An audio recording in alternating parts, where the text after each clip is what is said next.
Saudaraku, jumlah korban banjir di Aceh Utara yang mengungsi pada Rabu 5 Oktober 2022 mencapai 13.708 jiwa dari 4.443 kepala keluarga.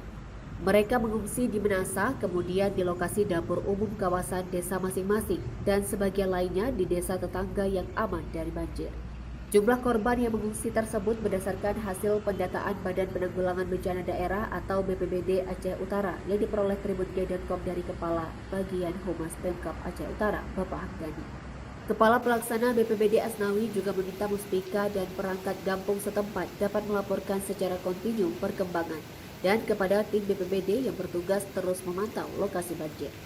Saat ini, kata Kepala BPBD Aceh Utara sedang dalam pemantauan situasi di lapangan melalui BPBD Rescue, Satgasar Aceh Utara, Pemadam Kebakaran, TNI, dan Polri. Selain itu, relawan diminta untuk pendataan kebutuhan dasar korban bencana alam dan memberikan sosialisasi penyelamatan mandiri dalam penanganan bencana. Namun sampai saat ini belum diketahui kerugian banjir karena masih dalam pendataan.